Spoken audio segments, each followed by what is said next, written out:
Hi, and welcome to another episode of Pixel Perspective. I'm one of your hosts, Adrian, alongside my good buddy, JJ. How you doing, JJ? Hi, what's up? Not much. Enjoying another evening. I expected more, so I gave it a little pause. Short and sweet. Short and sweet. That was my phone How's your with my week? Is flashlight. it going better this time?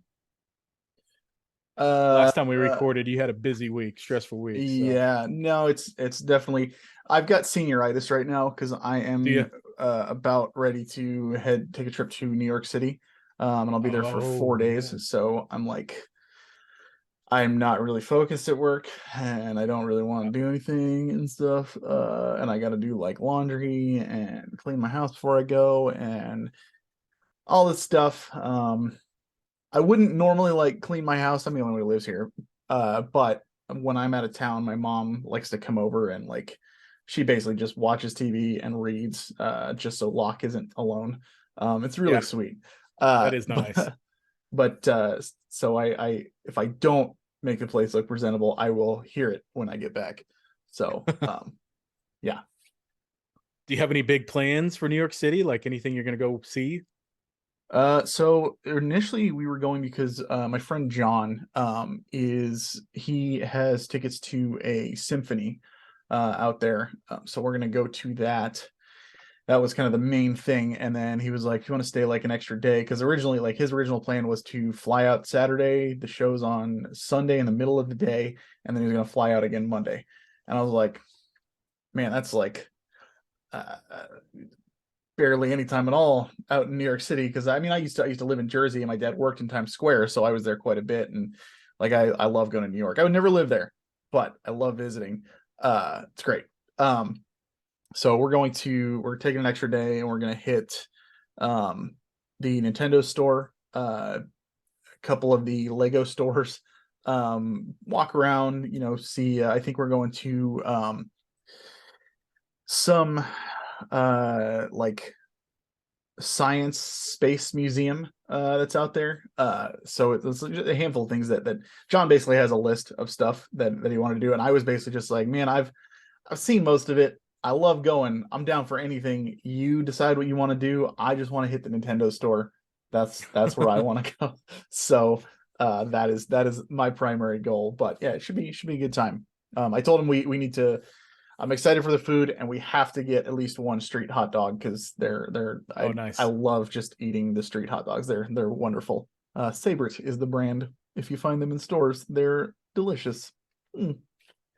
So yeah. That is cool, man. I've never been, so I'm curious how it is there. Uh, Oh, you never this been to New big York? city stuff. No, it's kind of It's cool. uh, scares me a little bit. I'm not used to that type of atmosphere. No, I mean, that's understandable. I think it's intimidating for a lot of people. Like I said, I would never live there.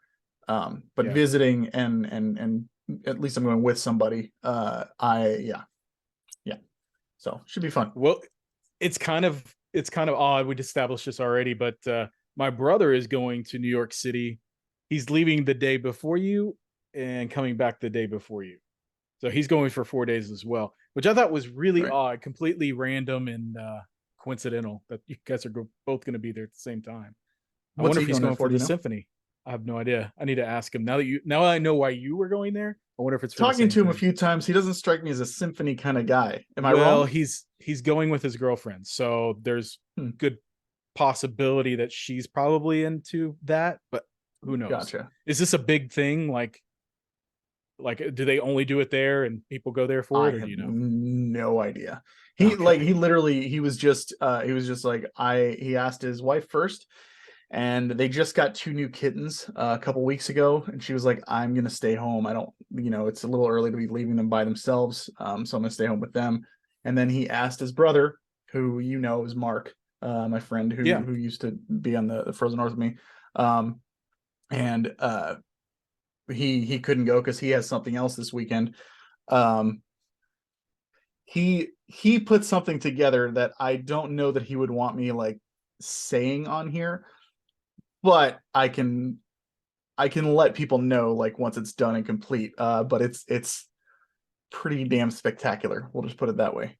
Oh Um, man. so and then John and I used to live together. We've been friends since high school. I actually Uh, met him before I met Mark. We've been friends for a long time. So he just asked me. He's like, I really want to go to this thing. Would you have any interest at all in going to New York City? And I haven't been since I went with my dad like a decade ago. So before he oh passed wow. away. So I was like, yeah, I absolutely. I would love a vacation. So Brian, what's up, man? What's going on, buddy? Good to see you. That is cool. Glad to hear that. So yeah, I'm Yeah, excited. so to kick things off here, we are talking about retro versus modern gaming. Mhm. Um, it's a topic that's been swimming around in my head for a little bit. I thought it might be something fun for us to discuss. Did you want to talk about what you've been playing in the meantime? I yes. I was also going to say that we do have some announcements to announce at the end of the show here. Mhm. But before we get into all that, what you been playing, JJ? Uh, um, Pretty much since the last one. I finished Fire Emblem. We talked Hmm, about that a whole bunch on the I can't last believe you stuck it episode. out, man. Yeah, I know.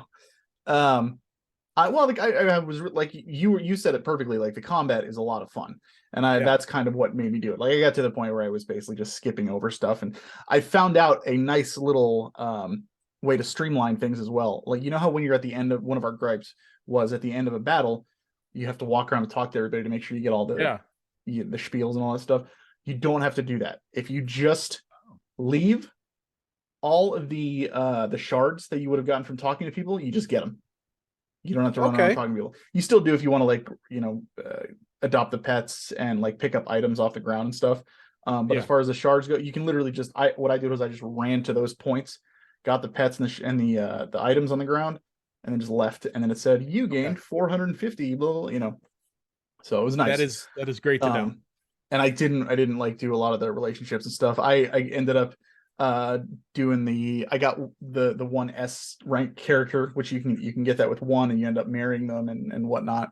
So I did that with I don't remember her name, but she's the first like bad person that you recruit with the purple hair, and she wears the black cover on her face at first. I don't remember her name though. She rides the wyvern, or wyvern, Yeah. however you pronounce it. I don't remember her name though, but that's who I chose, and it's fine. But the combat is there, and I really enjoyed it. Play Three Houses. Three Houses is a much better game. Is So. it? Okay. Yeah, it's funny that you finished it because I haven't picked it up again since we last talked. So, Yeah, I finished that, and then I've been playing Hogwarts Legacy since then. oh yeah. Um, I got to be honest. When I first dove in, and I got hit quite a few text messages saying like you have to play this game. It's right up your alley. You're gonna love this. Like I got like 3 or 4 people sending me messages about it, saying stuff. And for the first like 10 to 15 hours or so, I was like, this is my kind of game. This is amazing. It's a collectathon. It's just Hogwarts, and you're doing all this Harry Potter stuff and getting to explore this area, and it's so detailed and beautiful and wonderful. The novelty and everything wore off for me though, at about the 15 to 20 hour mark. And I was kind of just into that, like, okay, this is all busy work now. I don't know that I Yeah. really want to be doing this, because I was like in the beginning, I was like, I might go for the platinum on this.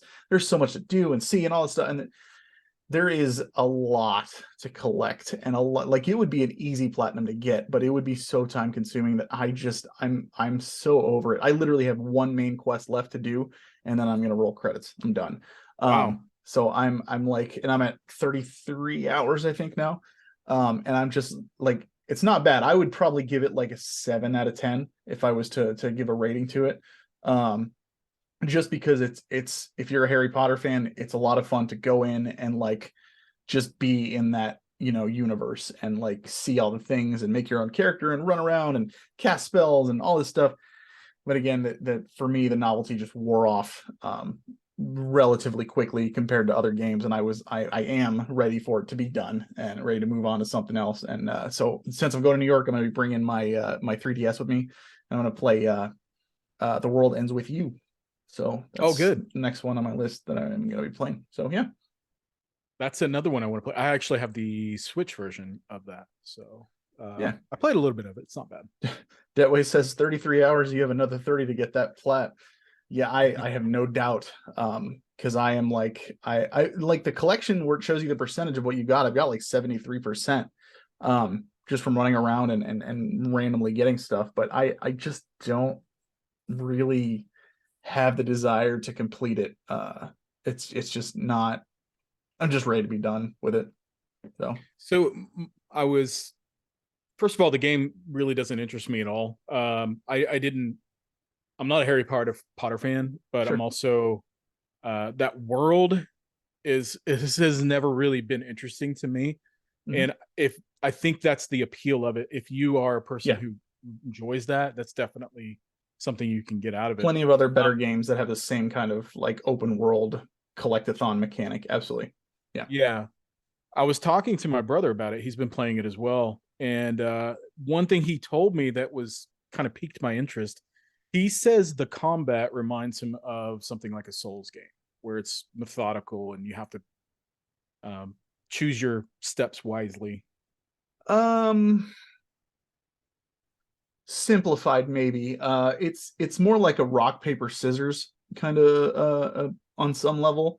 Like you've got a whole bunch of spells that you can choose and make setups as far as your combos and stuff that you want to do. And there are side quests that can teach you different combos. They're actually really cool to pull off.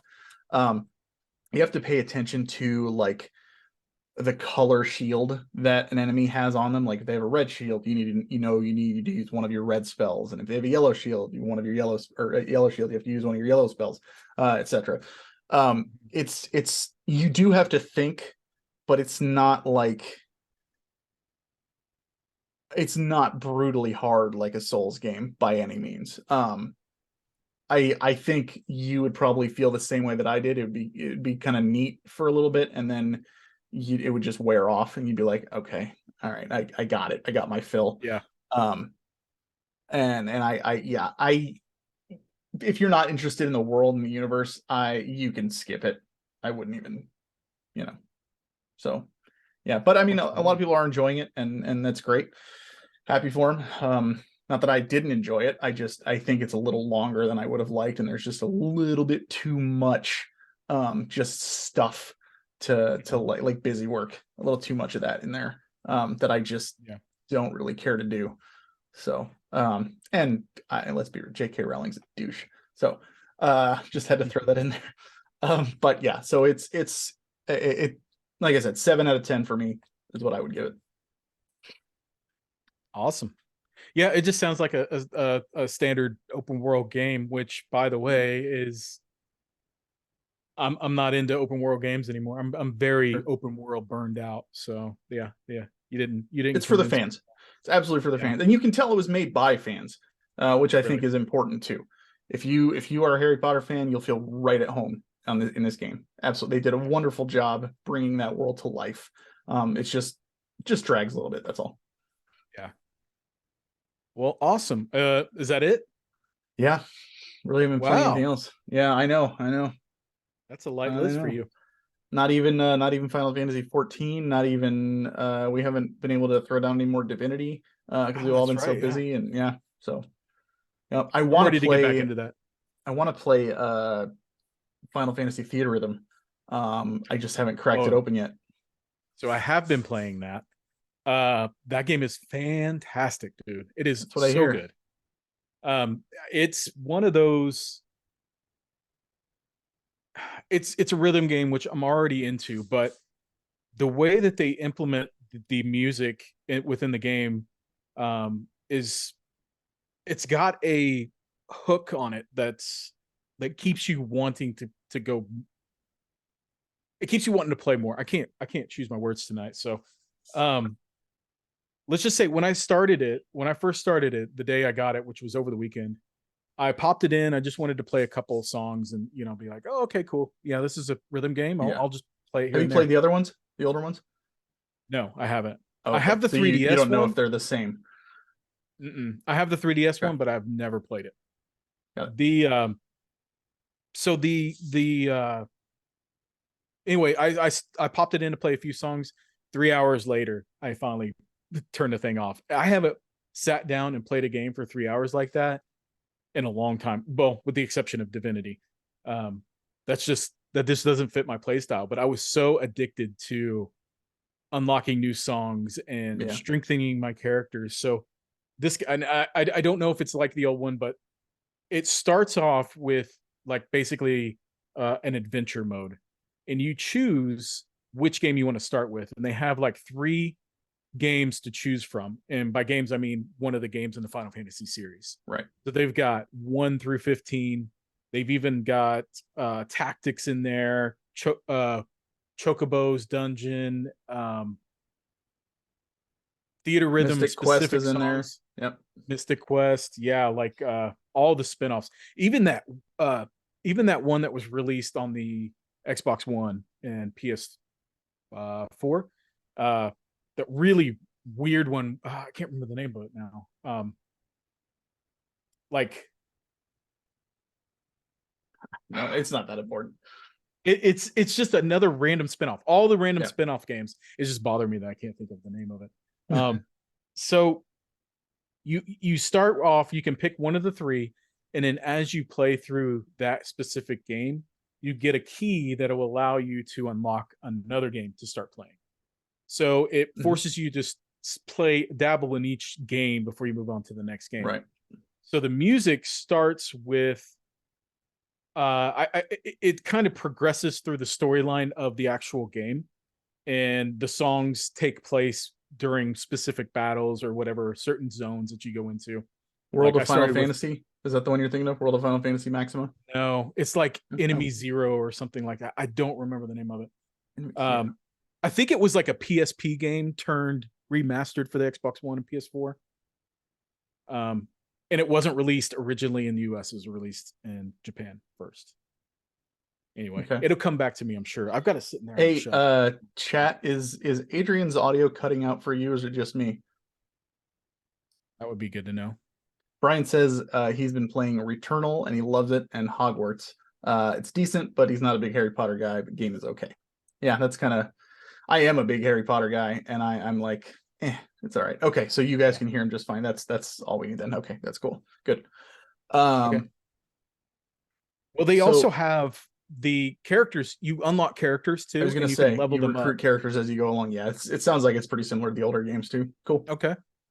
Yeah, the controls are easy. You can use the trigger buttons or you can use the face buttons.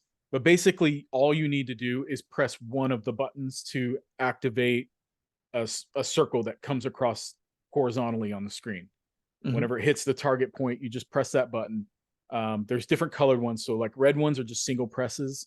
And then sometimes you might get 2 red buttons at the same time that you'll have to press two buttons at the same time.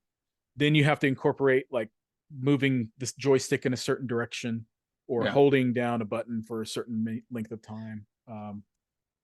But yeah, all this game did was make me want to go play a Final Fantasy game. That the music in those games, I forgot how great the music is in the Final Fantasy games. Did you see the Pixel remaster? The physical editions went up on PlayAsia. Yes, and I am going to pre-order it. I haven't yet. Okay. Yeah. I don't think they're doing the collector's editions on there, but yeah, the other ones. Yeah, I got the Switch version of Theatrhythm, and I'm kind of regretting it. I wish I'd gotten the PS4 version or learned what I learned afterwards. Apparently, like, performance is better, which is understandable on PS4, but apparently they had to cut some animations out as well because of it. So yeah. As long as you don't know about that, I think you're fine. I'm fine with it.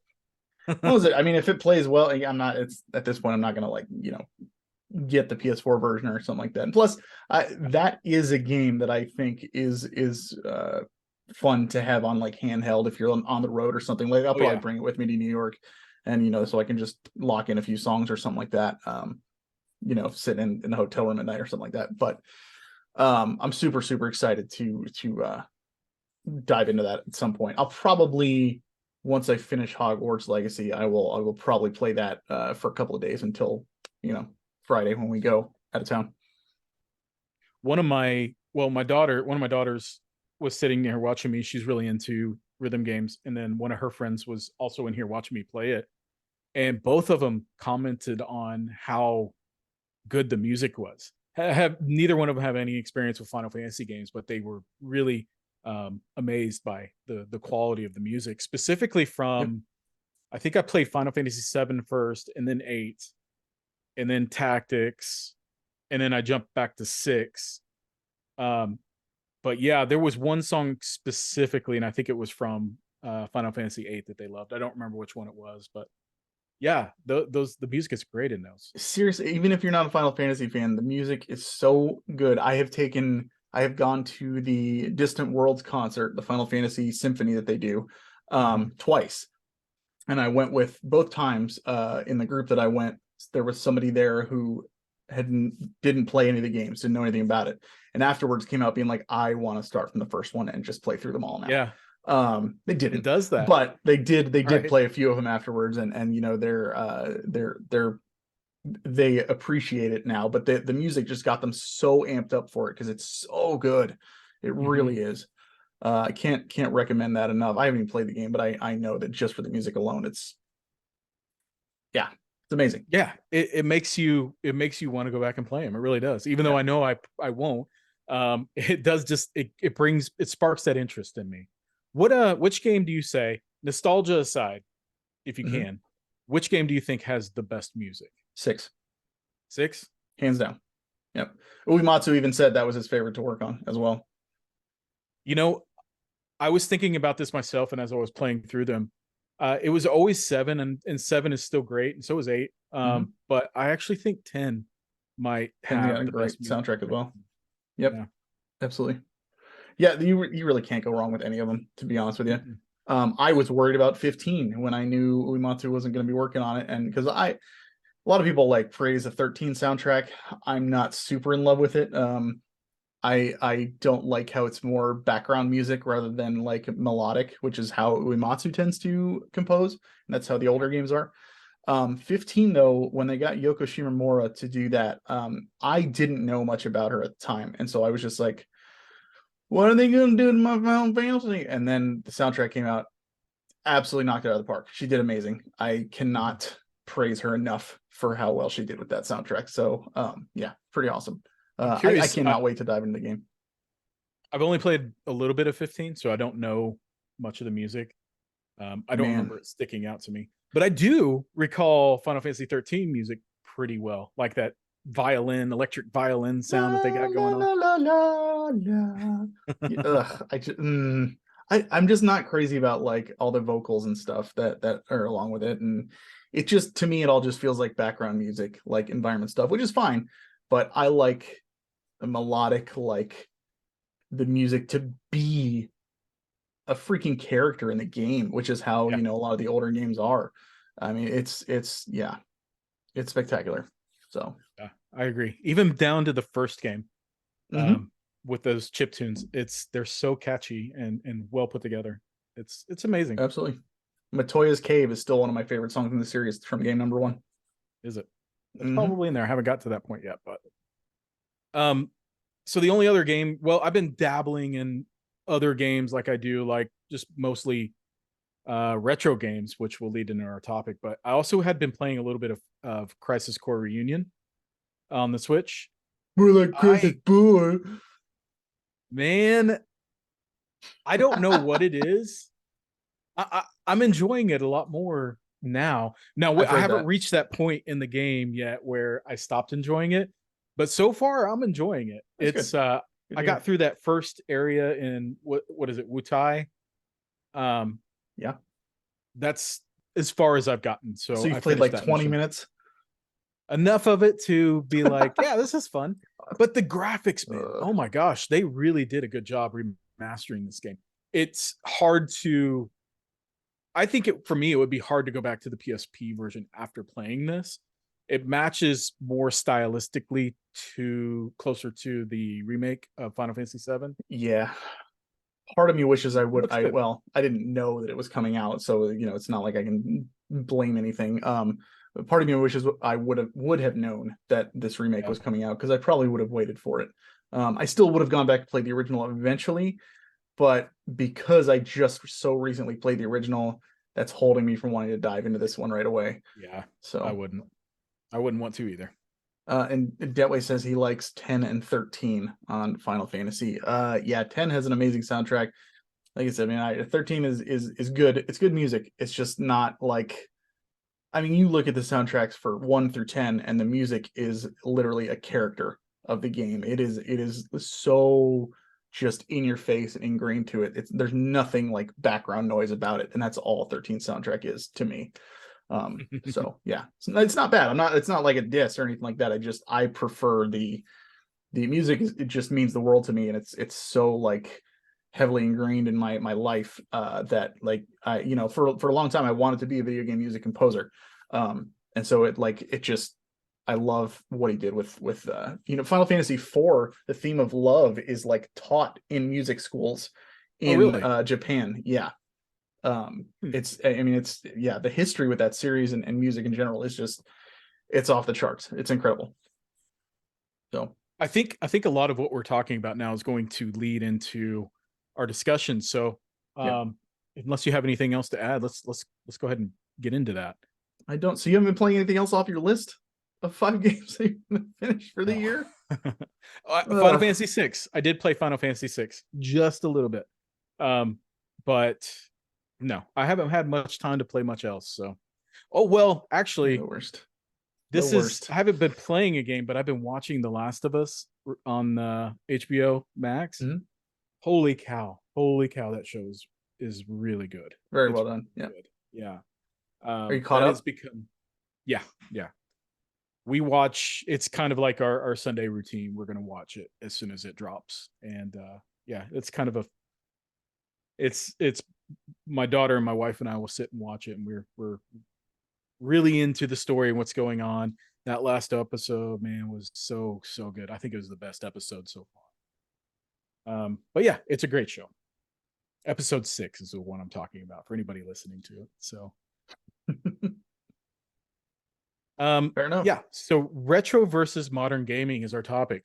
The reason that this is relevant to me is I watching my kids play these games, these more modern games, and getting into uh, the immersion and the experience, and really like getting attached to the characters and the story and everything that's going on with the games that they're playing.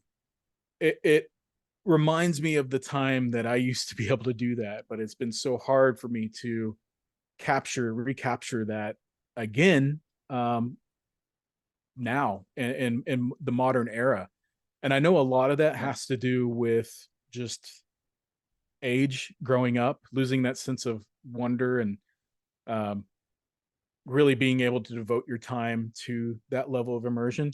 But I also feel like there is a level of difference between retro games and modern games that don't quite fit my play style and allow me to capture that magic, I guess, like it used to. So, I don't know if you feel the same way, but do you feel like you're constantly chasing after that game that recaptures that feeling that you used to get as a kid? Yeah, of course. I think we all are. If honestly, to me, it boils down to, there's so many video games that have come out over the years, and having grown up with them and seeing all these firsts in the industry. You've seen the first time they had a competitive shooter online. You've seen the first time that they had a massive open world RPG, etc., that kind of thing. Um, there's not a lot of that anymore because there's not a lot of opportunity for it. I'm not saying it's impossible to do. I'm saying that there is just, everything is so like, they found so many formulas that do work, that we're not seeing a whole lot of innovation game Yeah. wise. Um I That's a great think point. I think you're going to see more of a push for, and I know we are because we're already seeing it. You're seeing more of a push towards um, storytelling and proving that video games are an art form as Mhm. opposed to just good old fashioned fun and the kind of stuff that we grew up with. Because when you had Nintendo and Atari and even Super Nintendo, Nintendo 64, all that stuff, you could argue there are some deep story games and stuff like that. And for the time, sure, yeah, it was. But Final Fantasy VI is my favorite game of all time. Spoilers for my list of top 100. But if I were to play it for the first time right now, I'd be like, oh, okay, yeah, that was fine. That was interesting because it's not doing anything new today. Back then, broke a bunch of barriers. It did so much right and did so many things that we hadn't seen in gaming before. But everything's been done 1,000 times over. So now it's just like you're going for it's almost like a drug. You're going for your next fix, like what looks interesting. And then like look at Hogwarts Legacy, perfect example. I was so excited for it, and I was like, we get to play in this world that I already love. I can't wait to jump in and explore it. And then after 15 hours, I was like, I feel like I'm done. Yeah. It's I don't know that for people our age, we're going to get that feeling. Um, for the most part. I think there's obviously still opportunities for it. Elden Ring, F and A, man. Like that Yeah. game absolutely just took it to another level and blew me away. Same with The Witcher 3. That's a relatively newer game, but a lot of that had to do with the storytelling and how they turned it into an art form. But the storytelling, the music, that game's just a grade A masterpiece, regardless. I don't care what anybody says. It's amazing. It's the best game ever made. Thanks. Um, but it's I don't know that unless you yourself as a person are getting these as a first impression, meaning you're a young kid who's joining the gaming world for the first time, you're just not. It's going to be a lot tougher to find something like that that's going to be as fulfilling as it was for us when we were younger. Yeah. That's a great point. I hadn't really even thought about that before, but it's true. Like everything is overdone. Like I was saying earlier with the open world games, everything has to be an open world game these days, and it's just I'm sick of that. I don't want to see any more open world games. Even though Elden Ring is an amazing game and it really, I think, is the closest to capturing that magic that I'm talking about. The open worldness of it was my least favorite part of that game. It was more of the linear type progression through a You go into castle a or dungeon something. or something, yeah. Yeah. Yep. So the first person shooters are wearing on me as well. It's like it to me, it's just like modern gaming is bunch of rehashing of ideas without much creativity in terms of like innovating on the play style or something like that. It's They just just like a look 1,000 similar times game. better. Right, exactly. Yeah. Now I do think like if you're wanting to experience something fresh and unique where they are trying to take a step outside the box, indie gaming is probably where you should be. But even to me, like the market seems flooded with those that I can't really pinpoint which ones I want to try and see which ones are going to give me, some sort of satisfaction out of different gameplay. So yeah, and I see people talking about these indie games all the time, and I see them coming out all the time, and I'm like, what is this one? It's another pixel looking art style that maybe the gameplay is different, but the visual style is a kind of a turn off to me. Yeah. So I won't play it. Um, so I just had to look it up because I was trying to I couldn't think of the name off the top of my head. There was a game that came out years ago, and I don't know if it flopped, but it definitely wasn't like something that everybody had to play or anything like that. But I always thought the concept was kind of cool. You ever heard of Defiance? Yes. So they actually made a TV show. They released a TV show that ran for a few seasons that released alongside the game. And then the game was like an online game that you could play. And like, so as things were unfolding in the TV show, they were unfolding the game as well, and you were kind of going through and had both going on. I always thought that was kind of a cool concept. I don't think they did it as well as it could potentially be, or how well I would like to see. But Yeah. I always thought that was an interesting concept, and I think they're going to need to start innovating a lot more. Not that specifically necessarily, but I do think that they need to start thinking of ways to just give us things that we haven't seen before. Because we're Yeah. the gaming market is just so saturated. It's absolutely insane. Like every year, what's the first thing that gamers say? They look and see what's coming, and they're like, "Oh my god, my wallet's going to kill me." Like it's because there's so much crap coming out every single year. Yeah. Um, Detway says I play mostly niche games these days. Yeah, you do. I am well aware. um, and he says he played a lot of Defiance on Xbox 360. I never played the game. I always wanted to check it out because I remember watching the show and seeing a few episodes and thought the concept kind of sounded just cool. Yeah. But I don't remember the game gaining a ton of traction back in the day, unfortunately. So, yeah, but I they just need to come out with new ways to innovate.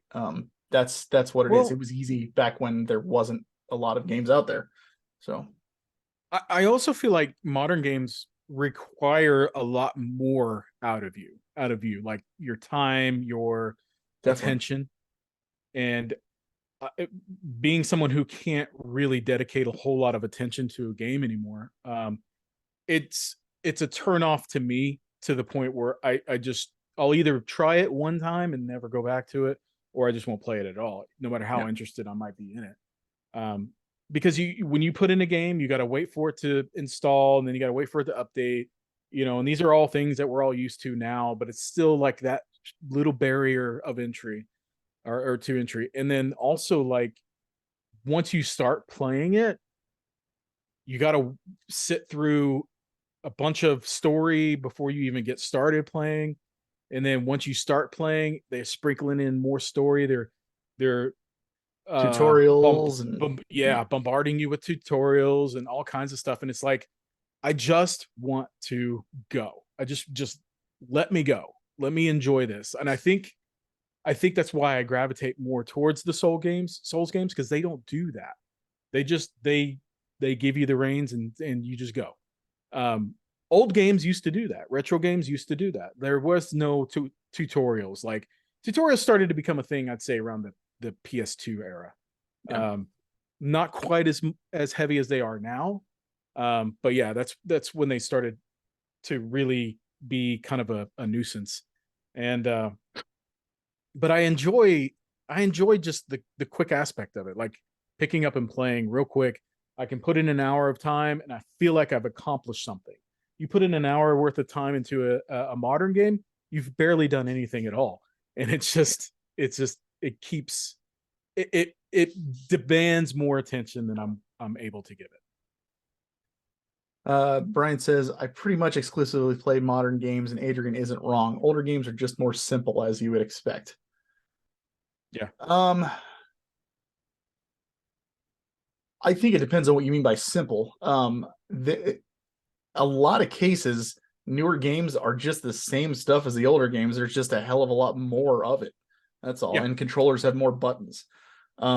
It's not like they're doing a whole lot different fundamentally from things we haven't seen before. That's what I mean when I say like they need to start innovating and come up with new stuff. And I don't mean like motion control stuff, Nintendo. I don't mean motion. You just stay away from that. I just mean like, you know, just stuff we haven't seen before. And I recognize the irony of me saying that and not having any ideas to offer up. But it's not my job to come up with that stuff. So sorry, just do it and entertain me. Thank you. Yeah. But yeah, it's everything's been done before. Right. There's just more of it now. And so it's like Adrian said, it's a time sink. I don't know if you guys just saw that blur right there. Yeah, I know, I did. buddy. I heard you. He's hiding in his little tunnel that I have for him now. Nice. So yeah, we need more innovation is what I can Well, down to. it's also the games are trying to be too long. Like everything wants to be super long, so Adding. you're not going to. Yeah, exactly. Padding out the experience so Yep. that you don't take it and trade it in, and make the value of the game go down or whatever. They want to maximize your time with it and sell you on DLC or any other kind of That's what's console. really really crappy to me is that they've pad these games out with like fetch quests, and obviously what I'm saying here isn't every single game. There's exceptions and all that stuff, Right. but most games, at least most games that I play and stuff like that, like the big open world adventures and RPGs and stuff like that, they pad the games with tons of side quests that don't really mean anything, like fetch quests. And so I'm too scared to go into the cave to get this flower that will heal Yeah. my sick nephew. Could you please go? That kind of a thing.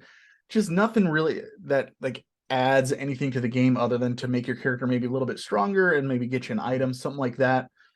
um and it's on top of that, they add all that crap in there, but then 2 seconds later, once you're done beating the game, it's like, hey, we got DLC coming out that extends the story. It's like, well, Right. why don't you just like skip the padding and just put all the like stuff that you wanted to actually enhance the story in from the beginning?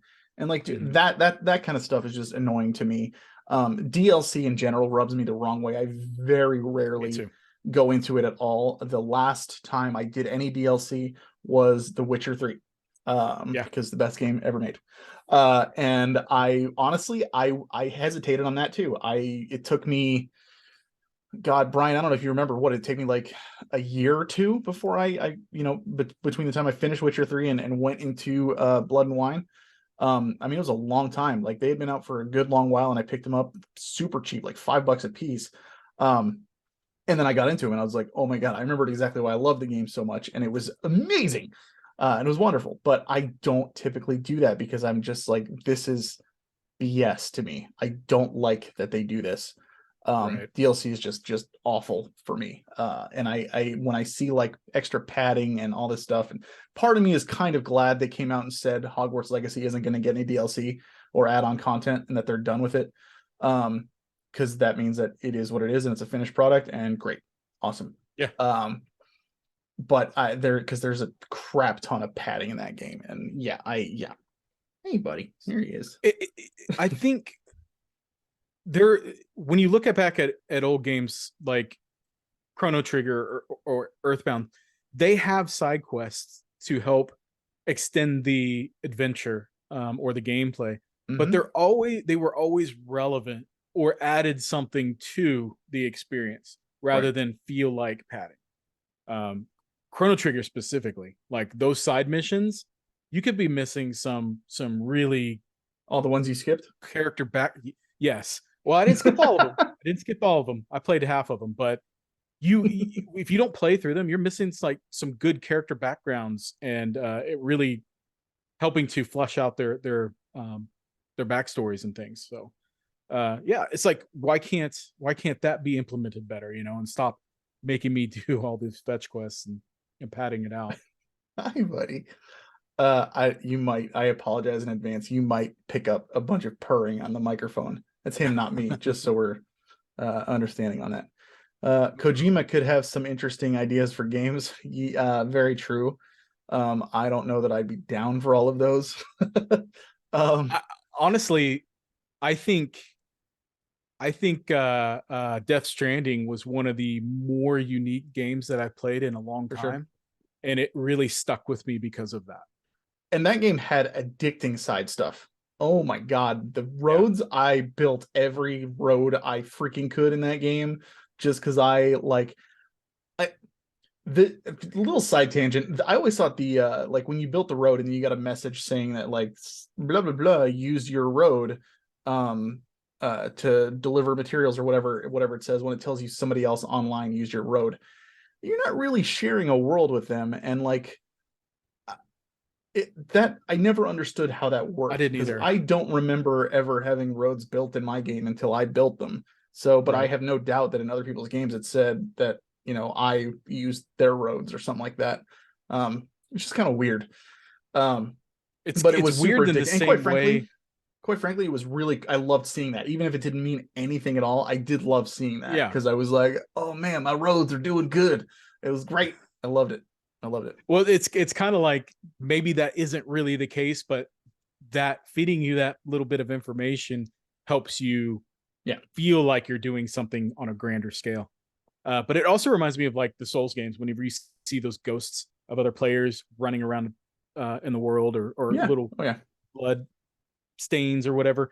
Those are all the Right. same things. Like it's the same type of concepts. Like, well, what is this really adding? It's not adding anything gameplay wise. It's just something that's kind of cool, like connection, and makes you again feel like it's on a grander scale. Frankly, I think more games should do that kind of a thing. I love, like, Brian and I used to make this joke when I first got my PS4 years ago. Him and his brother already had one.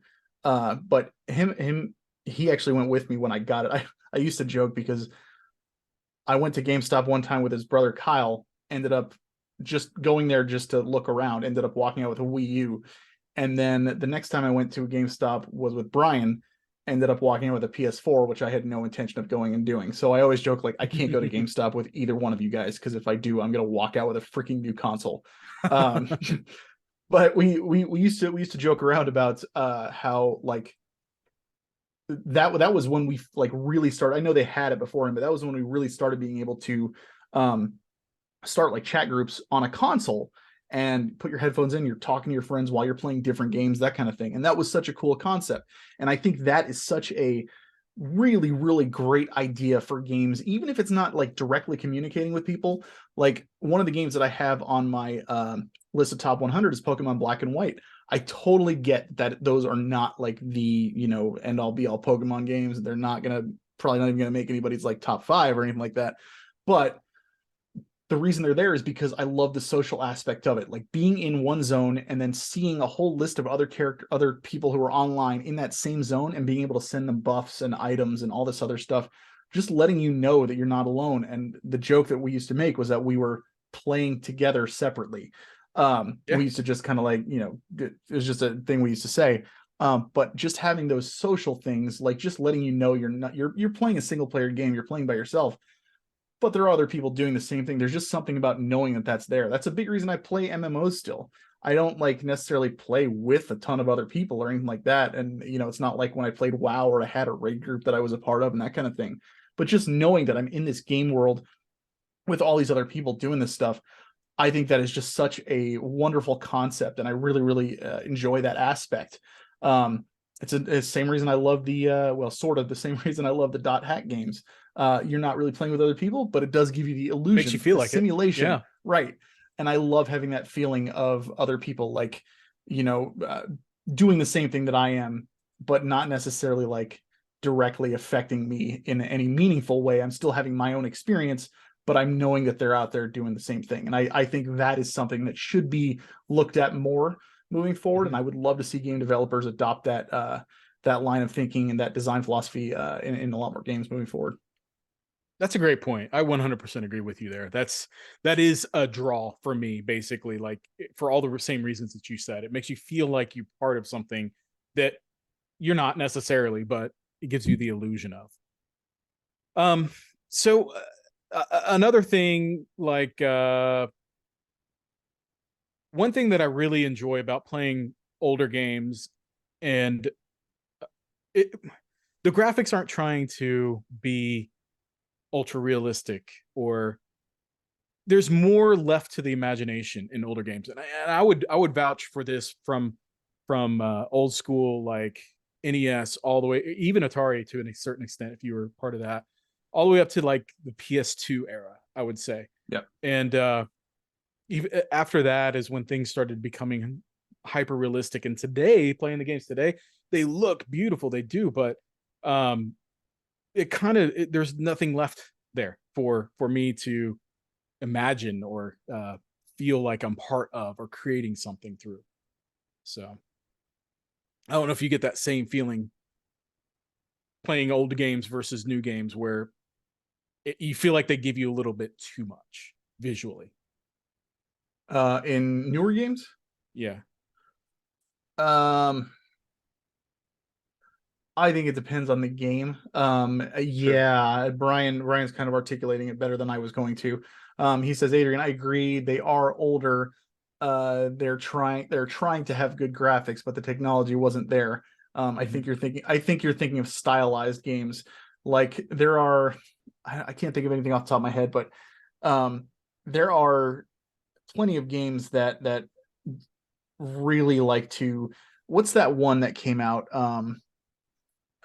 Something white that I had no interest in playing, but everybody else wanted to just because they thought it looked really cool. Same Bayonetta is a good fucking example. I have no interest in playing that because it doesn't look fun, but everybody's like, oh man, it's just so over the top. You got to see like all the flips and acrobatics and all the stuff she does. Like, I don't care about the flashiness. I couldn't give two craps. I think it looks dumb Yeah. and I don't care. So I think you can absolutely show off amazing graphics without, trying to like throw flashiness in somebody's face. I'm not sure if that's 100% the point you were trying to make. But I don't typically notice that stuff. If I do notice it, it's only because I just started looking down at my phone and I was like, oh, I wasn't even paying attention. Something boring must have happened. Yeah. And that's when it kind of clicks at like, oh, they have some stuff in here that I don't care about. It's So I see where you're coming from, and it's probably I'm looking at this through nostalgia lenses or whatever, but definitely I feel like, and I know it's a limitation of the time, but I felt like the world that I had created in my head back then playing those games was it was taking the basis of what was shown to me, and I was able to expand upon it using my imagination and really grow it in my head. So whenever you're I'm saying not newer stuff playing doesn't it, leave as much to your no, imagination. Got no. it. I When see I'm what you're not saying. playing it, I'm Yeah. able to think about what it is that I'm doing and stuff, and then I'll go back and play it again. It's like obviously it doesn't match up, but I can fill in those gaps. Yeah, that doesn't really bother me, to be honest. I totally get that. And I'm really not surprised, you being an artist, because you are all about interpretation and your own way of like viewing art in general. And I imagine, I would assume that applies to video game visuals and stuff too. Um, Mhm. but I to expand on that a little bit, I think there is an issue when you sacrifice what could make a game great for something that looks good. Final Right. Fantasy 13 is a prime example. Uh, uh, when we did TFN, Ryan was on from the Suikoden Revival Movement, and he made one of the best points for that game that I have ever heard, and that's they sacrifice so much in the gameplay, story, and character development. Well, the gameplay, a lot of people love that. So the story and character development in that game, all because they wanted to just make sure that they had a really cool looking girl wearing a black cape standing on top of a building in the middle of a thunderstorm. And I was like, that's 100% true. Yeah. That's how that game feels. They were just like, we're gonna make everything look really cool. Like the opening cinematic, perfect example. Like she does all this stuff with her cape, where she's like going camouflage and everything and doing this stuff, and she's using a gun and everything like that. None of that stuff is in the actual game. She doesn't do anything with it. Nothing. Snow's cloak is apparently what gives him his power and his strength. You only get that if you go like digging through the data logs and everything like that, but that doesn't have any bearing on the gameplay. It doesn't do anything. It's not that he's super strong, it's his cloak that actually does that stuff, but that has nothing to do with the game whatsoever. It's just they were like, hey, let's explain it with this. And that's it. Because they just wanted everything to look and sound cool and did not focus on things that I feel would have been better to make that game more approachable for Final Fantasy fans, older Final Fantasy fans, I should say. So Yeah. I think that's a big danger, is when you're just doing stuff because you're like, we have to have that's I'm not a fan of the Sony's CEO, because he has that mindset where it's like kids these days just want the latest and greatest. They want the newer stuff that looks amazing and plays amazing and stuff. And while that's true to a certain extent, that's not all there is. They also need to be able to connect with those games. It's not Right. just, hey, this game looks cool, because then you're going to be playing for 20 minutes and you're done. There has to be some substance there. And the problem Right. is there's just not a lot of substance with games that focus more on graphics and flashy crap like that. Well, I mean, So look at some the games that most people are into these days, or kids specifically, and I'm going to use my kids because I'm with them.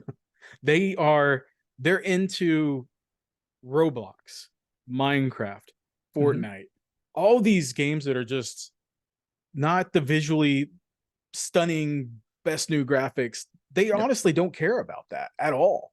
They care so strictly on the gameplay and having fun and doing so in an environment where they're playing with their peers.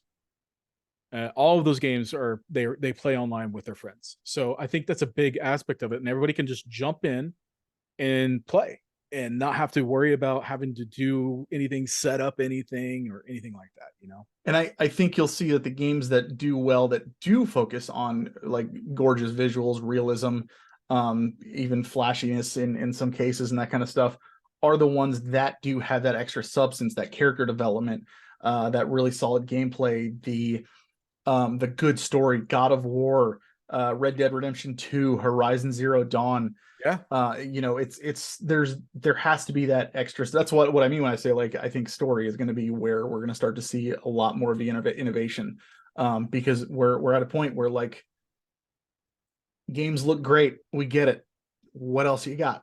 You know, Right, it's right. they need to start doing that. Naughty Dog is, quite frankly, up there at the head of the pack with their storytelling and their games that they've got going on. The Uncharted series alone, it's a fun little adventure, but then you get into something like The Last of Us and it's like, oh my god, this is just amazing. And there's the potential is there, but it's going to take the right people and the right ideas to have everything come together. That way one little thing doesn't outshine the other stuff, if that makes sense. So it's a balancing act. I think it was a lot easier with older games because they didn't have so much freedom.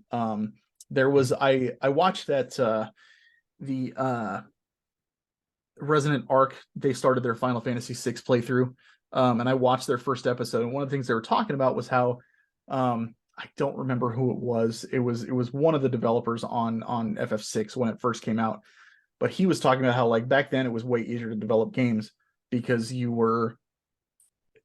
there's something more creative about games that are technologically limited, because you have to, like, actually figure out how to fit everything you want in there with, you know, that limited technology, but also because you didn't have like 1,000 different avenues and directions you could take. You just were limited in scope in your technology with graphics, how much story you wanted to put in their characters, all that stuff.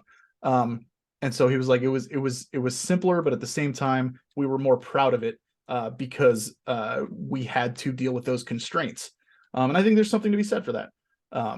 Yeah, So not that I absolutely. don't, you know, the way the video games are going is the way that is expected. I completely am on board with, you know, how things are going. I'm just saying we're starting to it's so saturated that we need games with more substance, as opposed to just the sheer amount that are coming out. Right. So Right. Brian says, Adrian, when you say you liked maybe older graphics and it gave you the ability to use your imagination, very much sounds like someone who prefers books also. That's why they always say, so it makes sense. I So yeah, I could see. do I you like understand reading? that. No. But when I was a kid, I did do a lot of reading, and I was able to um I was able to really recreate these scenes in my mind, and it was nice, but I need some sort of visual start most of the time for me to be able to get Yeah. into it. And once I have that basis, it's easier for me to fill in the gaps.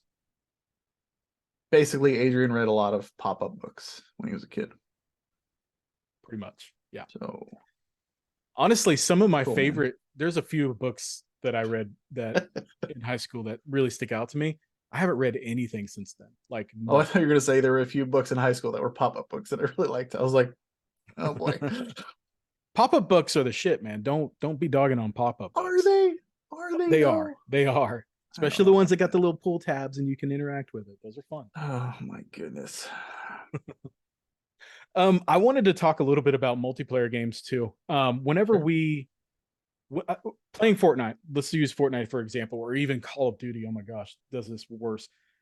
It's there are so many different, and Fortnite is not a great example because I think they streamline it fairly well, but there's so many different options available to you, like it kind of litters the screen, and it's hard to make any adjustments to the gameplay. Or I last time I played, I was muted and I couldn't figure out why, and I had to dig through all these menus to figure out why I was muted and unmute it and figure all that out.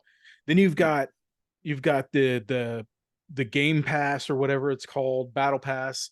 Then you've got the store. Then you've got your locker. Then you've got all Yeah. these different things. There's just so much going on that it overcomplicates the experience for me. Whereas, like, when I was playing then, I was thinking back to, man, I miss the days of Halo 2 online, when all you needed to do was get in there with your buddies and go. There is no setup, unless you're playing a custom match. You just hit the button and you're off and running. And nobody cared about cosmetic stuff. I mean, that came a little bit later with Halo 3, but like it was more about getting in there and just having fun, the simplicity of it. I miss Disclaimer: that. Adrian is saying this as a father whose son plays Fortnite religiously and likes to get Right. all the cosmetic stuff. So it's Man, understandable we've why he would be spent against so much money on that stupid game. But I That's mean, fair. even Call No, of you're right Duty. though. You're right. Have you played a modern Call of Duty online multiplayer?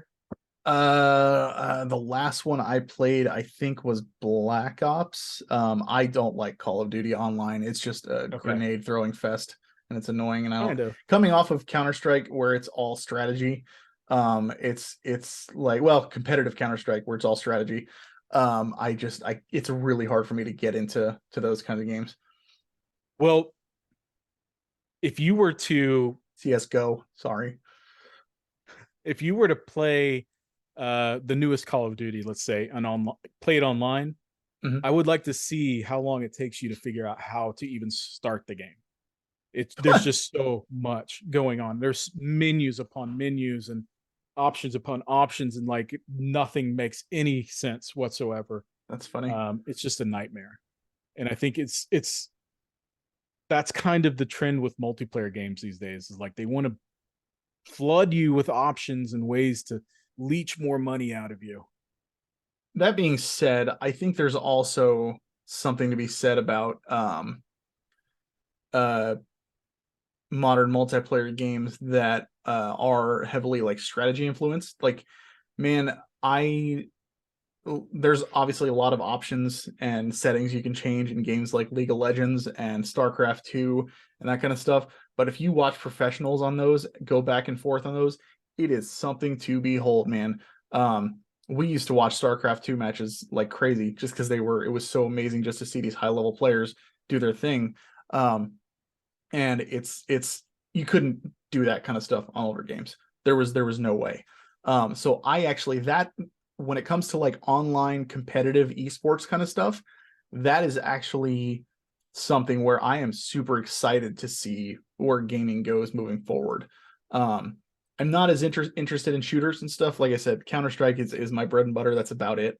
But like seeing like strategy games like StarCraft 2, I love watching high level play on that kind of stuff. And I'm not a fan of League of Legends as a game, but like when we were still doing promotions for SoPro and stuff, I hung out there for a couple of tournaments they had, and seeing some of these kids do what they can do on those games, it was just awesome to watch. It was so cool. And I know how those games work and stuff. Same with like Heroes of the Storm and everything. I know what you're supposed to do. I'm just not very good at it. But watching other people who are good at it, it's just so cool. It really is, especially when you've got like full teams going at it and a lot of that stuff. Brian or no, Detway says, what's GAAS? Gas?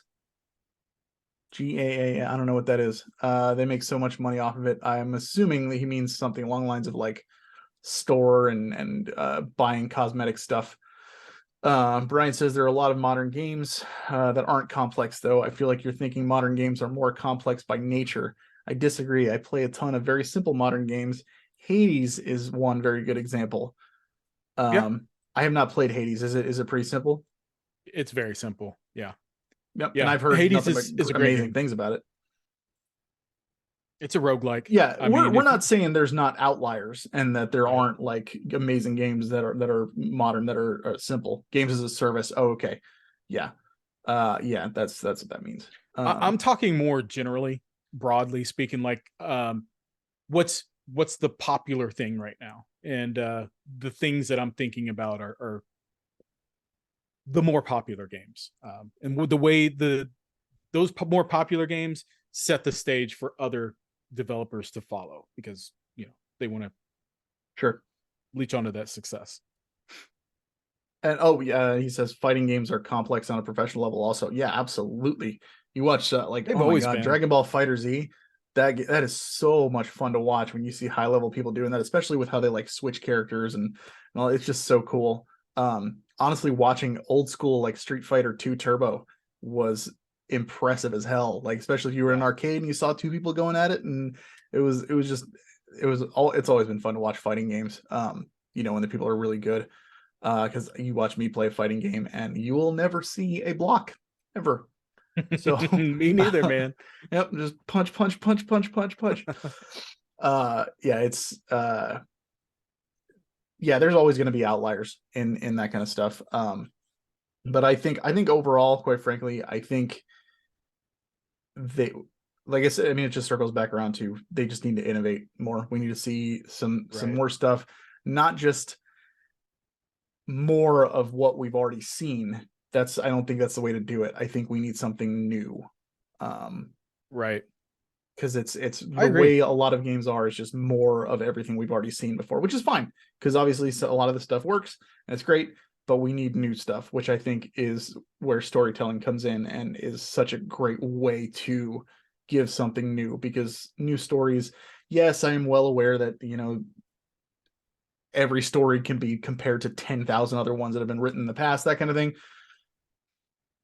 But I mean, come on, you throw in new characters, you add some different twists and turns and stuff, and you can make something unique. It's not that difficult. But it's I think that's where we're going to start to see the growth happen. We are starting to see that already.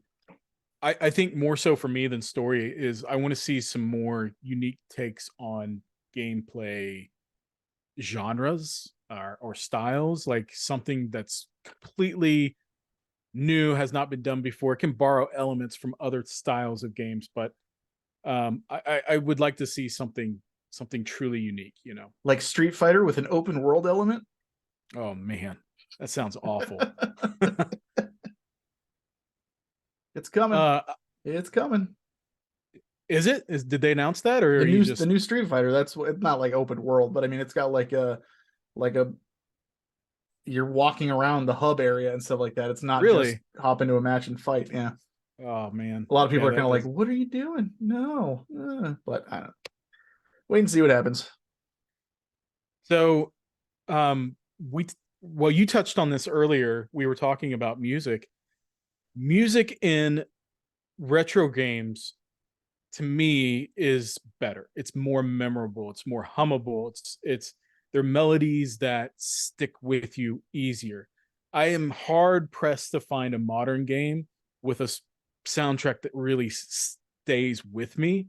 They're more orchestrated background. I'm not saying it's bad music by any means. I'm just saying like it doesn't become like an integral part of the gameplay experience. It doesn't become a character like you described it. You know what though? I think part of the reason you feel that way is because I mean, you said yourself that newer games don't necessarily hold your attention for as long as they used to. You used to play those older games religiously because you didn't have as many, there wasn't a lot of options, and so those would get ingrained in your mind a lot easier. I think that is part of it. I think newer stuff because you're not playing as much like sticking with them as much, you're not gonna hear a lot more of the music. It's not gonna get the chance to get into your head. I could see that. I mean, that's a valid argument, but I also think like the simplicity of the older music, those melodies are allowed to shine through more than they are with these more orchestrated tracks where it's kind of drowned out by surrounding music. And like I don't know, man. Like I can't think of a game. I bet you'll probably mention like Octopath Traveler for having a great soundtrack, but I can't think of Oh, very many there's games. chat has a handful of them. Let's hear them. Detway says Near, which does have an amazing Okay, soundtrack. so everybody says that, and I did play through near one time. I didn't do multiple playthroughs like you're supposed to. Nothing. I don't remember anything about the music in that game. Nothing. Right, but you just played through it once and that was it. Like Right. I completely agree with that. Like there's a handful of games that I had a good time with that I played through once. I don't remember the music, but I remember it being great. One of the ones that Brian just brought up is Ori and the Blind Forest. I don't remember that music off the top of my head. I wouldn't be able to I don't either. like hum it or anything, but damn if that music wasn't amazing. And I do remember feeling that while I was playing. I absolutely remember the feeling I had. He also says Mass Effect, The Last of Us, Final Fantasy X, and Nier again mentioned.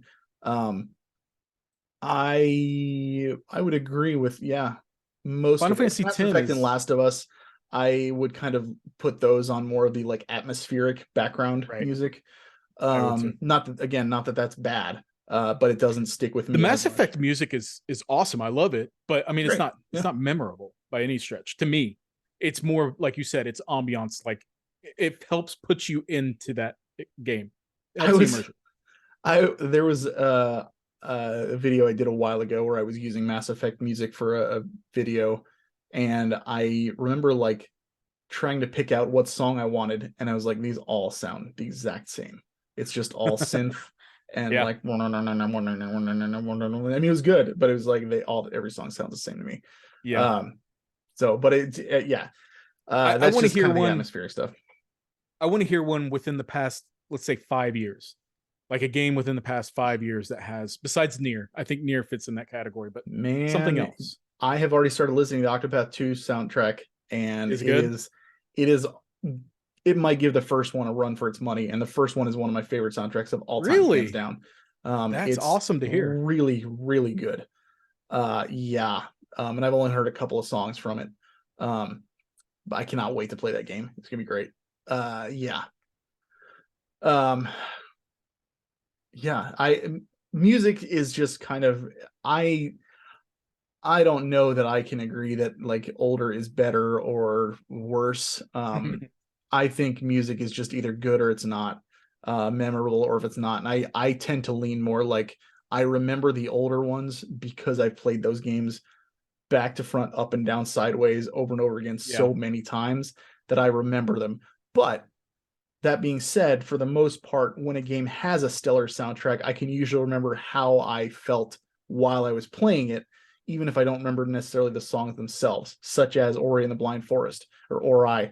Because I do remember that game just being spectacular in the music department. Right. And I played through that just a few years ago.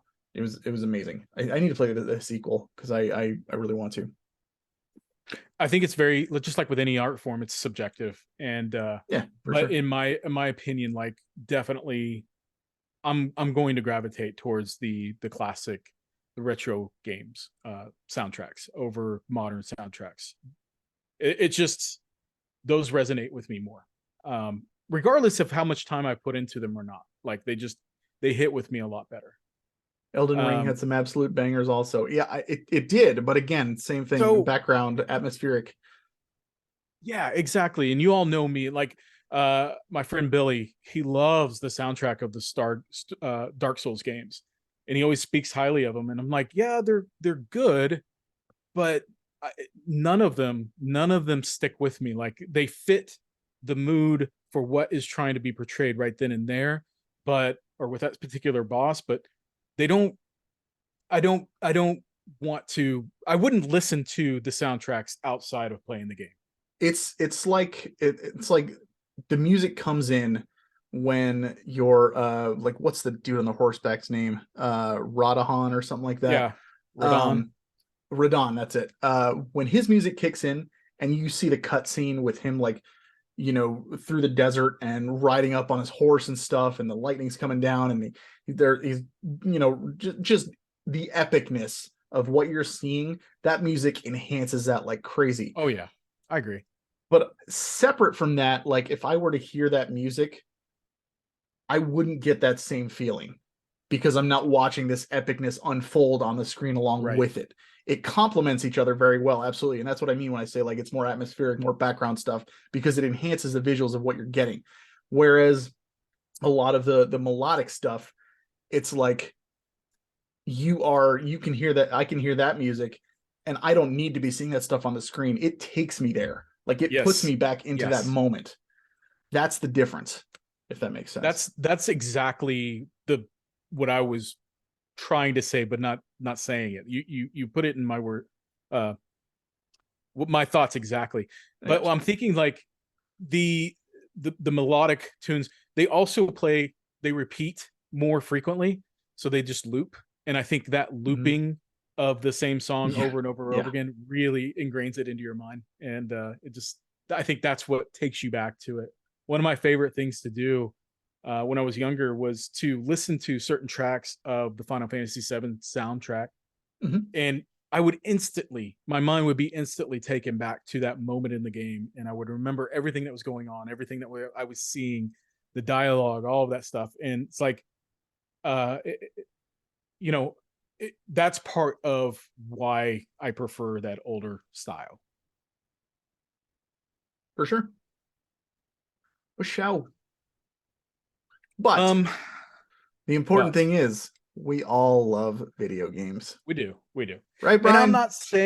I'm not saying modern gaming is, or retro gaming is better than modern gaming. It's just there's No, no, no. enough of it out here, like you were saying earlier. It's so oversaturated, we have so much variety of Yeah. things from over the years, like there's something there for everybody. Mhm. um for me, like I really gravitate towards the older stuff, and I love seeing the remasters and re-releases. It allows me to go back and re-experience them if I've already played them, or experience them for the first time if I never have. So it's exciting to me. Like when I feel like I mostly play retro games over modern games these days, and that kind of flip flops depending on my mood. But right now, I'm totally all retro. Yeah, Brian says I think if you just play the games a lot and playing it the game one and done, it just won't stick with you. Exactly. Yeah, that's what we were saying. Um, that at least that's what I was saying. Like those, I can hum those old classics from Super Nintendo till the cows come home. Because I remember them off the top of my head, no problem. And Octopath Travelers, past few years, I can hum that because it's sitting in repeat on my car still because I love it. Still, It's not on repeat, but it is in there, and I do still flip it on from time to time. There's a lot of songs I like can hum that from that. It's so good. It's about that repetition. So, but again, it's if I can hear something and it puts me back into that game as opposed to it just enhancing what I'm already seeing, there is a difference there. Um, mhm. so Xenoblade has some songs on my Spotify also. Xenoblade also has some amazing music as well. Yeah, for Yeah, sure. I would honestly say Xenoblade is probably a good mix of background, like enhancing stuff, and music that puts you in there. Like if I hear the main theme from the first Xenoblade game, that puts me right back in there. I does it? love that song. It's amazing. Uh, so I yeah, can't recall it. I'm not gonna sing it for you. So, Please, oh, but it is very good. I'll get you started. Bum bum bum bum bum bum bum. Okay, I have no idea. I started humming like some old '70s TV show or so. Superman. That's what it was. Superman. Maybe. On that note, um, we got anything else? That is like the long and the short of my notes for that topic. Cool. So no. My voice is kind of starting to go, All right. so I can feel it. So we got a couple of announcements though. Well, I have an announcement. I don't know how much Adrian wants to say, but um, so hey, it's Cameron. What's up, man? We just wrapped up our discussion on retro versus modern video games. It'll be on Twitch like pretty much immediately once we wrap up here. So, um, but announcement. So this is episode 39. Episode 40 will officially be my last episode recording for Pixel Perspective. I am heading out of the podcasting world. To be honest, it'll once I'm done with my top 100 for YouTube as well on the channel, I'm probably going to take a break from that as well. I'll still upload every now and then, but I'm not going to be like going for every week.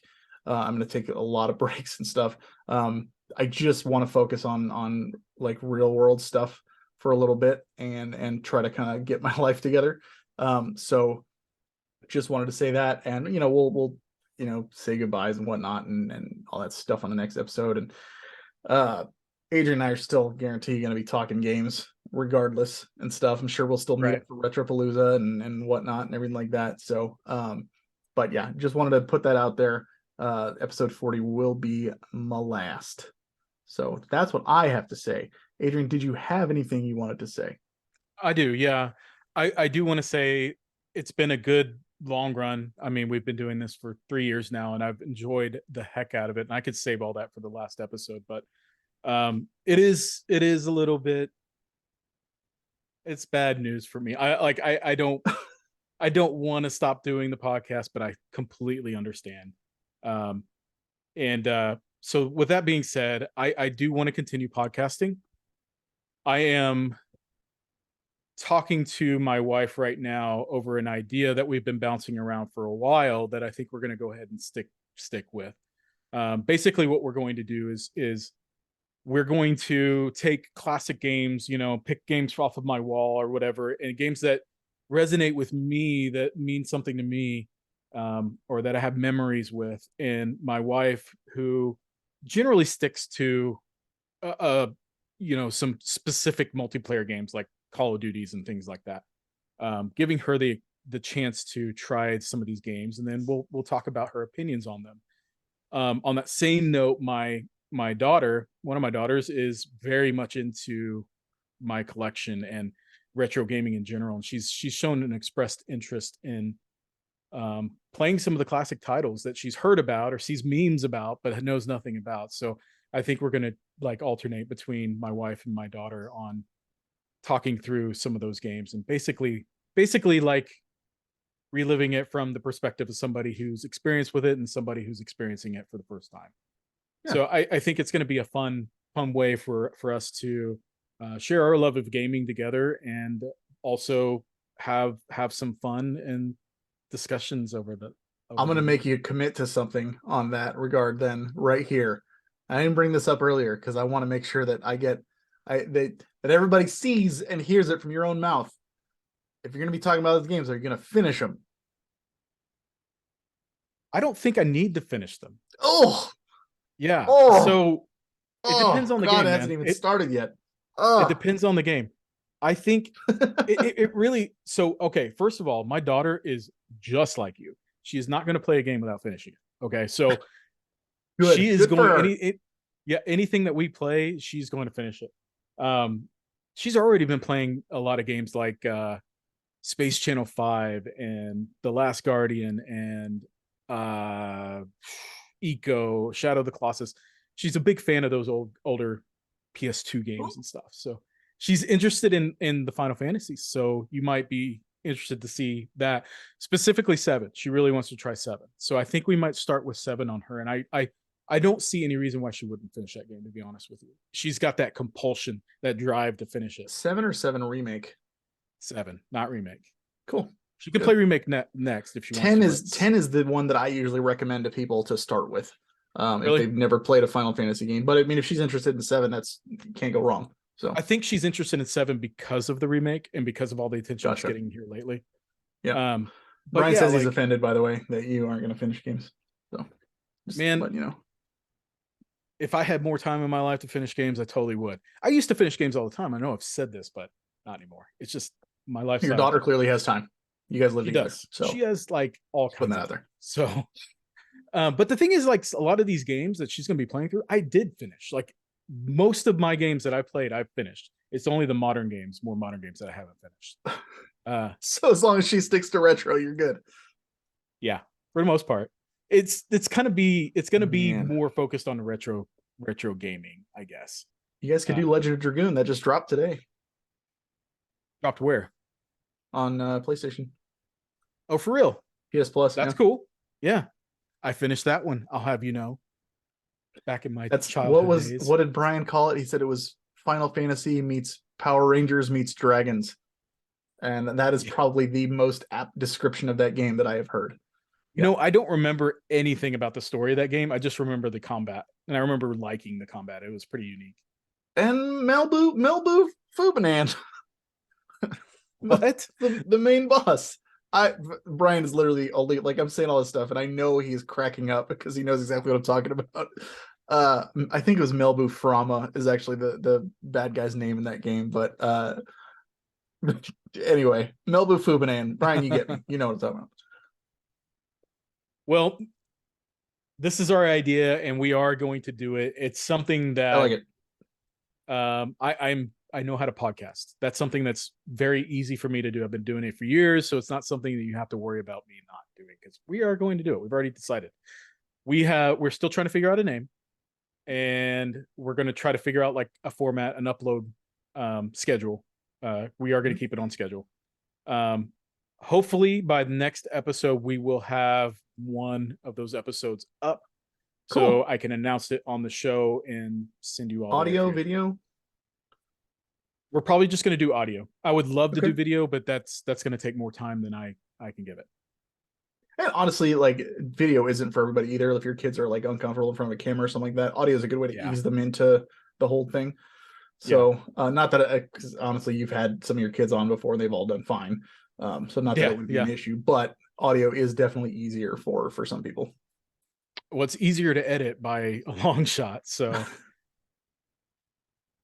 I'm not saying you're wrong. I'm just saying I don't do a whole ton of editing to this stuff on here. Like our podcast episodes are really easy to edit. I watch them all the way through to make sure there's not something like bad in there or something that I want to like cut or something like that. But for the most part, it's just what you see is what you get. So, well, going back to my Just a Bit Gaming days, I would have to set up my light and my camera and like really set up a set. yeah. And then record everything, import it, cut it up. You know, there's a lot of editing that I needed to, or things I needed to cut out. Then do the audio, mix the audio with the video. It was just such an ordeal. Like, I'll probably want to go back to doing that again at some point in time. It's just, I don't know when that will be. So if we keep it simple with the audio podcast only, it's the easiest way for us to make sure that we're doing something consistently. For sure. That being said, we don't have a topic for episode 40, which would be our last one. So if anybody has any good ideas, just shoot us a message, mention it Discord, whatever. I'd love to hear some thoughts and ideas from people. So don't tell me right now, because I don't want to go into it right now, because I know some of you are getting ready to type something in the chat. Don't do that. Don't do it, because I'm not going to respond. I'm not even going to read it. What if I say something? Does that count? Well, you're fine. You're good. Okay. You can say something. I'm thinking it might be a good idea, like it. and it may not have to take. It may not take the whole show, but just to reminisce a little bit over the episodes and some of our favorite episodes. And sure, 3 years is a long time. Yeah, granted, we've only done 40, 41, 42 episodes, counting those sub episodes that we didn't actually 42, yeah, because there's episode 0 and then the Final Fantasy 7 supplemental one. Yeah. So I mean, it would be cool to go back and look at those again and talk about them, or talk about Cameron. I just said not to type in a chat because I didn't want to. No. He's suggesting thoughts on Prime Remastered. I'm excited for. I don't think it's a bad idea. I just don't think I will have it done by that time. That's the only reason that I would say no. And honestly, if I can get my hands on it and I play it, I wouldn't mind, like, when we're, what have we been playing, kind of like, like we normally do, we just talk about it then. I wouldn't be opposed to that. I fully intend on playing a little bit of it before the next recording. So can't wait to hear your thoughts on the intro cinematic. I'll give you my thoughts on the first 2 hours of the game. 2 hours? That's like, dude, that's 4 games for you. No. I usually, when I play a new game, I usually play for about 2 hours before I stop. Unless I like it, and then I'll play for more. Like Theatrhythm? I played that one for 3 hours. I really like that. That's what I mean. As you kept going with it. Yeah. Honestly, you got me really excited, like even more so, to check that out. I really want to play it. So have you gotten your physical copy already, Cameron? I didn't think the physical copy was out yet. They're available. Yeah, they're available in some stores if you're lucky, Oh, and they're allowed to I sell have it. them. I have it pre-ordered, so it's coming. Yeah. I just didn't know that was out yet. So, yeah. All right. You got anything else? No, I'm good, man. All right. Mine's still in the mail. Yeah. I haven't got mine yet either. It is as well. I did get a few games in the mail. Some cheapo Wii U titles. One of them being like Barbie's Puppy Patrol or something like that. Oh man. But it was like super cheap. So I was like, don't have it. Click. Oh, yeah. I did go back to my honey hole and I picked up 2 of those Super Nintendo games that we looked at. Did you? What'd you get? I got Breath of Fire 1 and 2 from Okay. him. Did he give you a deal? I was, yeah, he gave me a good deal. I was really hoping to get Chrono Trigger, but it was gone. So all of those games were still there, minus Chrono Trigger and Final Fantasy 3. So, and they all came from the same person. Those copies of Breath of Fire 1 and 2 are in immaculate condition, dude. Like it blows me away how good they are. The next time you go, if you could take a look and see, because I don't remember off the top of my head what the price was on that Secret of Evermore box. I want to say it was 160. That's kind of what I was thinking. If you could confirm that for me, I might actually like have you pick that up and then I just mail it to me or get it when I see you next or something like that. Yeah. Because that's one that I kind of was like, I really, really want it. It was still there. So it was like I said, it's probably in amazing condition too. And they're all in plastic boxes too. So I want Final Fantasy 2, but that's too much, too far out of my price range. So I have Final Fantasy literally 2, everything else. I was looking at that one too. I still might pick it up if I can come up with the money, but I think he was wanting like $250 or so for Final Fantasy 2. So a little too much. Is not considering bad. It's not bad, but it's a lot. not. But all I need is the box. I have the instructions. I have the map. I have the game. I just need the box. So yeah, yeah. If you can just confirm that price on the this is all stuff we don't need to be talking about on the show. Sorry about that, guys. Yeah, thank you everybody for tuning in. Appreciate you guys stopping by, saying hello. Yeah, if you got ideas for what we should do for episode 40, the grand finale, as it were, that would be really cool. Just let me know, bring it up in Discord or shoot me a message or something. Everybody that's in here, I talk to pretty regularly, like outside in different ways. So I think I actually talk to each one of you on a different platform, pretty much. So that's kind of funny. But yeah, just let me know if you got any ideas. Other than that, thanks for watching. Game Room Revival is where you can find the video version of this podcast if you're listening to the audio version. If you would like to hear the audio version that Adrian edits and throws up there, it's pretty much on any audio podcast platform you can think of. He's got it all over the place. So it should be pretty easy to find under Pixel Perspective. Yeah, I am halfway done with my list of 100 games of all time. So if you go to Game Room Revival, you can see by the time this comes out, it'll be all the way 100 through 50. So the first half is completely done, and I have everything written except for my top 3. Those are the last 3 that I have to write, and then I'm basically just going to go on a recording spree where I just record all the voiceovers. So it's loving the top 100, JJ. It's my new favorite show. Is it, Brian? Thank you very much, sir. I had fun putting it together. I really did. So I'm excited because obviously, the higher or the lower numbers you get, the closer you get to 1, the better the games are going to get. And I love just talking about that stuff. So cannot wait. Yeah, thank you guys all for watching. Like, comment, subscribe, all that fun stuff. You know the drill. And as always, Adrian, what the hell should they do? Keep on gaming. That's right.